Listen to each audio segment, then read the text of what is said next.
How do we really know anything? I mean, is it all just pure cold logic, or is there something else going on? Something, I don't know, a bit more human. That's a huge question, isn't it? Yeah. And yes, exactly what we're diving into today. We're looking at a really foundational text in philosophy, David Hume's An Enquiry Concerning Human Understanding.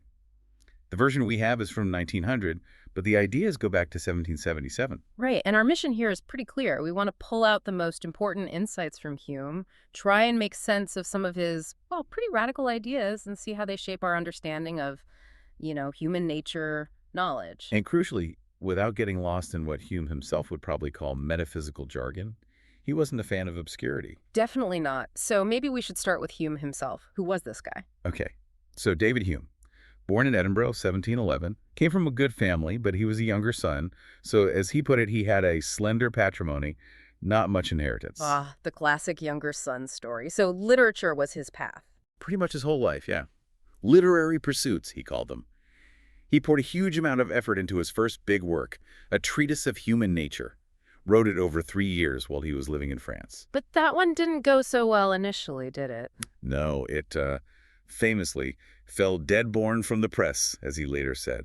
He felt he'd published it too early. So the Enquiry, the book we're looking at today, was actually his second attempt at those ideas, trying to make them clearer, more precise. It's basically a rewrite of the first part of the treatise.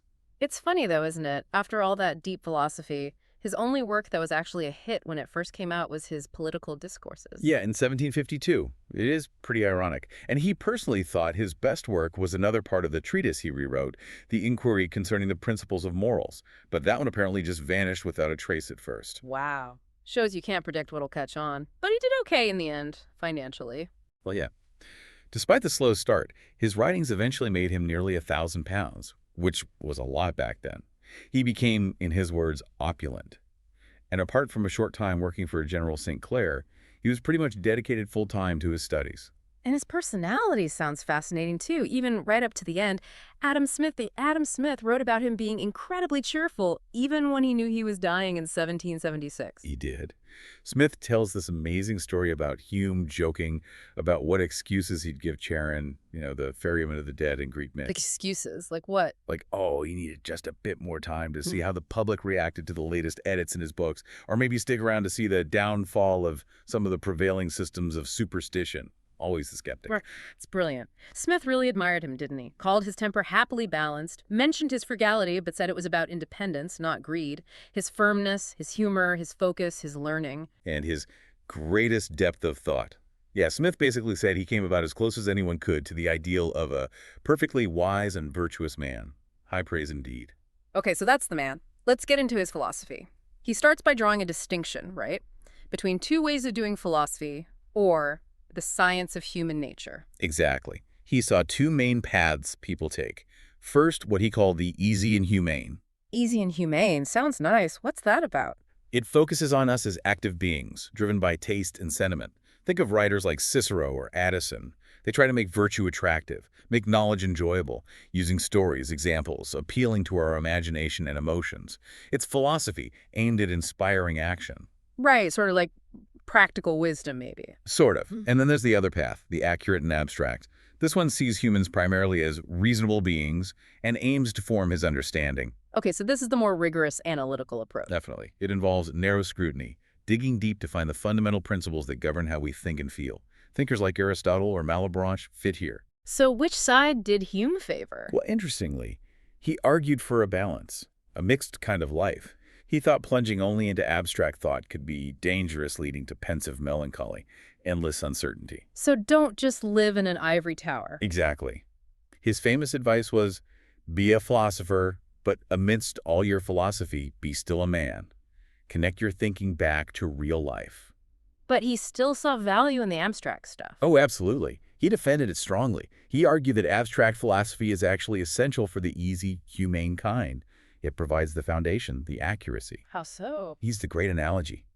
An anatomist studying the hidden inward structure of the body helps a painter create a more beautiful and accurate painting.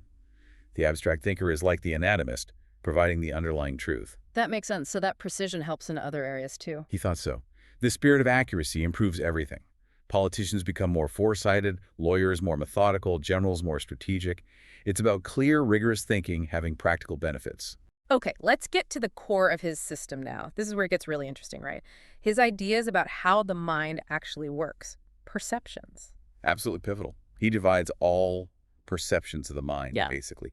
Anything that could be present in your consciousness into two classes. And the difference is all about their force and vivacity. Force and vivacity. Okay. So what are the two classes? First, you have impressions. Yeah. These are your more lively perceptions. It's the immediate hit of sensation or emotion, actually seeing the bright blue sky, actually feeling anger, actually hearing music. They're strong, vivid, direct. Got it. Raw experience. Yeah. Then the second. Those are ideas. These are the less lively perceptions. They're what happens when you reflect on an impression or call it up from memory. Thinking about the blue sky later, remembering the feeling of anger, recalling the melody. They're fainter, like copies or echoes. So seeing the fire is an impression. Remembering the fire is an idea. Precisely. The memory is always less forceful than the original sensation. Now, here's the bit that blew my mind when I first read it. He talks about how free our imagination seems. We can picture flying pigs or golden mountains. Right, it seems like thought has unbounded liberty. But Hume cuts right through that. He argues that actually, our imagination is confined. All it can do is mix and match the basic ingredients given to us by our senses and experiences. You mean like shuffling building blocks? Exactly. Compounding, transposing, augmenting, or diminishing the materials afforded us by the senses and experience. His radical conclusion: all our ideas are copies of our impressions. Every single thought you have ultimately traces back to some original feeling or sensation. Whoa, so if I've never felt or seen something, I can't even have an idea of it. How does he back that up? He gives two main arguments. First, analysis. Take any complex idea you like, say, the idea of God. Hume says if you break it down, you find it's made of simple ideas. We do have impressions of intelligence, goodness, power, just amplified infinitely. He basically challenges you. Find me an idea that doesn't come from an earlier impression. Okay, so you trace complex ideas back to simple experiences. What's the second argument? It's based on defect. If someone is missing a sense, they're also missing the corresponding ideas. A person born blind has no impression of colors, and therefore, Hume argues, no idea of colors. Right. Or someone who's never felt anger can't really conceive of it properly. Exactly. Or his example. A mild-mannered person can't truly form the idea of inveterate revenge. They lack the raw impression. But didn't he mention some weird exception, something about blue? Ah, yes, the famous missing shade of blue. He does concede one very specific, almost hypothetical case. Imagine someone who's seen every single shade of blue except one. Hume wonders if that person might be able to conjure up that missing shade in their mind's eye just from the sequence. But he treats it as a tiny anomaly. Yeah, he says it's so singular it doesn't really undermine the general rule that ideas come from impressions. What I find really powerful about this impression-idea distinction is how he uses it as a sort of bullshit detector for philosophy. Huh. Yes, his philosophical microscope, you could call it. He says, if you encounter some complex, abstract philosophical term, especially one causing confusion, ask yourself this simple question. From what impression is that supposed idea derived? And if you can't find one? Then, Hume suggests, the term is probably without any meaning or idea, just empty words, metaphysical jargon. It's a really pragmatic tool for demanding clarity. Imagine applying that rigorously today. So, okay, we have impressions and ideas, but he also talked about how ideas get linked together in our minds, right? Yes, that's the next crucial step. Ideas aren't just isolated dots. They flow, they connect. He observed that there seemed to be principles guiding these connections, what he called the association of ideas. He proposed three main ones. Which are? Resemblance in idea naturally leads to thoughts of similar ideas.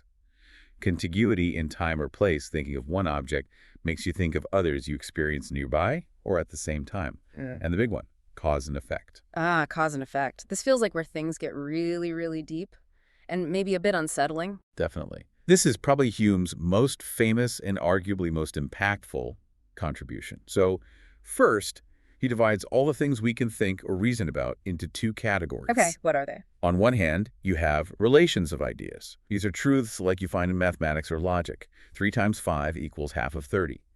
The angles of a triangle add up to 180 degrees. Things that are certain just by thinking about them. Exactly. They're known by intuition or logical demonstration. And crucially, denying them involves a logical contradiction. You can't coherently imagine 3 times 5 not equaling 15. Got it. So geometry, algebra, that kind of stuff. What's the other category? That's matters of fact. These are truths about the world, about existence. The sun will rise tomorrow. Bread nourishes. This pen will fall if I drop it. Things we know from experience. Precisely. And the key difference here is that their opposite doesn't imply a contradiction. You can imagine the sun not rising tomorrow without it being logically impossible. It might be incredibly unlikely based on past experience, but it's conceivable. Okay, relations of ideas, logic math, and matters of fact, experience existence. Now, how does cause and effect fit in? Hume argues that all our reasoning about matters of fact, everything beyond our immediate senses or memory, relies entirely on the relation of cause and effect. How so? Well, think about it. Why do you believe the sun will rise tomorrow? Because you assume a causal connection between the current state of the solar system and its future state. Why do you expect bread to nourish you? Because you assume a causal link between the bread's properties and its effect on your body. Right, we constantly make these connections to predict things or explain things. Exactly. But now comes the Humean bombshell, he asks.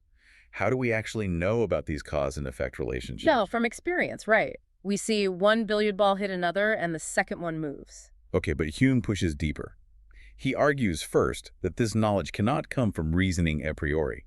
That is, just by thinking about the cause before you've ever seen the effect. Meaning, I can't just look at a billiard ball and logically deduce it will move another ball. No.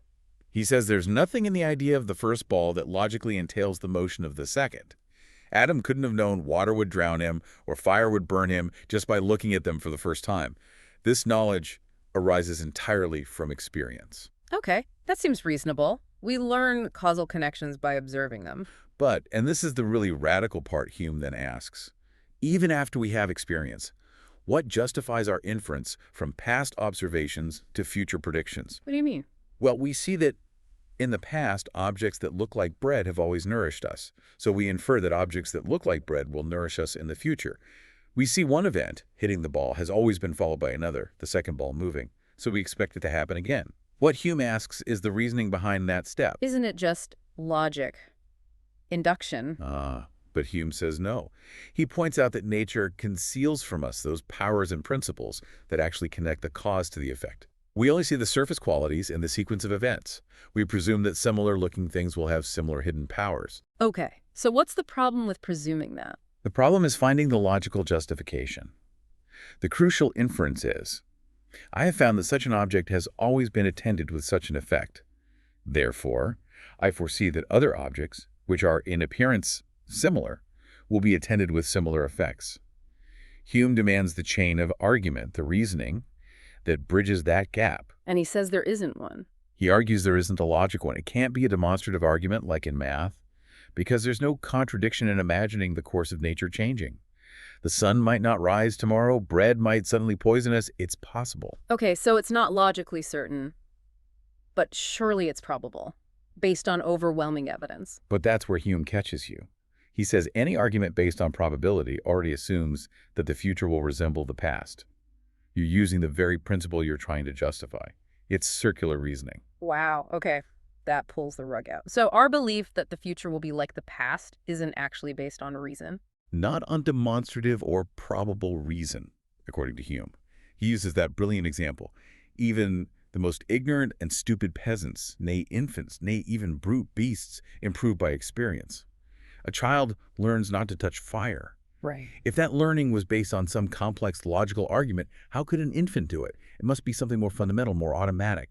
If it is reasoning, it must be incredibly simple and obvious. But if it's simple and obvious, why haven't philosophers noticed it? He concludes it's likely not reasoning at all. So, if it's not reason that makes us expect the sun to rise or bread to nourish or fire to burn, what on earth is it? That's the million-pound question, isn't it? Yeah. And Hume's answer is both simple and profound. Right. It's custom or habit. Habit. Just habit. That feels almost too simple, like anticlimactic. It might feel that way, but Hume sees it as incredibly powerful. He defines it as this principle where the repetition of any particular act or operation produces a propensity to renew the same act or operation without being impelled by any reasoning. It's an instinct. So we expect the future to be like the past just because that's what we're used to. It's like a mental reflex. Essentially, yes. He calls it an ultimate principle of human nature, a kind of instinct or mechanical tendency that nature has installed in us. And crucially, he thinks it's a good thing. It's reliable, it's efficient, it allows us to navigate the world quickly without getting bogged down in impossible philosophical proofs. It's infallible in its operations for practical life. Okay, I can see how that works practically. But then, what is belief? If it's not a rational conclusion, what does it mean to believe that the sun will rise? Good question. Hume tackles this directly. Belief, he says, isn't an extra idea added on to another idea. It's about the feeling associated with an idea. He defines it as nothing but a more vivid, lively, forcible, firm, steady conception of an object than what the imagination alone is ever able to attain. So it's a stronger, more intense idea, less like a faint memory, more like something present and real. Exactly. It's a particular sentiment or feeling that distinguishes judgment from fiction. Custom, acting on our experience, produces this feeling, making certain ideas feel more real, more forceful to us. Can you give some examples of how this feeling works? Sure, he uses analogies. Looking at a picture of a friend who's far away, the resemblance enlivens the idea of your friend, makes it feel more present. Okay. Or being physically near your home makes thoughts about it feel more immediate, more touching than when you're overseas. Or even in religion, he notes, external rituals and postures can enliven devotion and make abstract beliefs feel more vivid and present. So belief is tied to this feeling of vividness brought about by custom and association. And does probability work the same way? Like, if you roll the die, why do you feel a 6 is less likely than not a 6? Yes, he explains probability through the same mechanism. If you have a die with, say, 4 sides marked A and 2 sides marked B, the repeated view of A possibilities impresses itself more strongly on the imagination. It doesn't change the logic, but it produces that stronger sentiment of belief or reliance towards outcome A. It's the weight of custom acting on the different possibilities.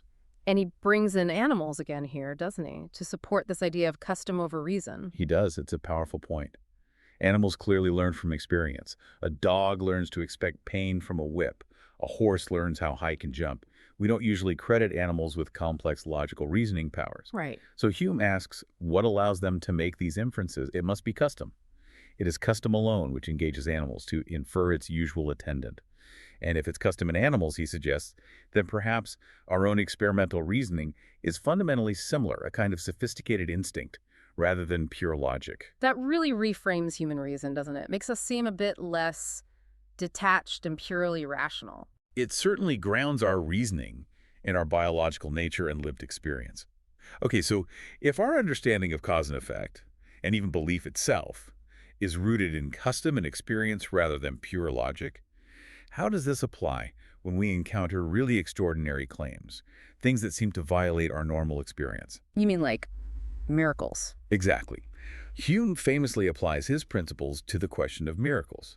First, how does he define a miracle? As something that goes against the laws of nature. Precisely, a violation of the laws of nature. And since, he argues, a firm and unalterable experience has established these laws, the very definition of a miracle means we have a direct and full proof against it, based on that uniform experience. So the weight of all past experience is stacked against any miracle claim from the start. That's his position, which leads to his famous maxim for evaluating testimony about miracles. Can you remember it? It's quite striking. Something like, you shouldn't believe testimony about a miracle unless the testimony being false would be even more miraculous. That's it exactly. No testimony is sufficient to establish a miracle unless the testimony be of such a kind that its falsehood would be more miraculous than the fact which it endeavors to establish. So you have to weigh the probabilities. Is it more likely that this incredibly rare law-breaking event happened, or is it more likely that the witnesses are mistaken or lying or exaggerating? Precisely. And given how common human error and deception are, Hume suggests the balance usually tips towards disbelieving the miracle. It's generally more probable that testimony is wrong than that a law of nature was suspended. But people do believe in miracles. Why does he think people are so ready to accept these extraordinary stories? He offers a few psychological reasons. One is just the basic human love of surprise and wonder. It's an agreeable emotion, he says, and it can make us less critical, more willing to swallow amazing tales. Okay, we like a good story. What else? Then there's the influence of religion. When that love of wonder combines with religious fervor, he argues there is an end of common sense. People might become enthusiasts genuinely believing false things, or even resort to pious frauds, lying for a cause they believe is holy. He doesn't pull his punches there. No. He also observes, thirdly, that miracle stories tend to abound among ignorant and barbarous nations, or are passed down from such times. As societies become more scientifically literate, he claims, these stories tend to grow thinner. Implying that education and reason erode belief in miracles. That's the implication. Yeah. And fourth, he points out the problem of conflicting miracles.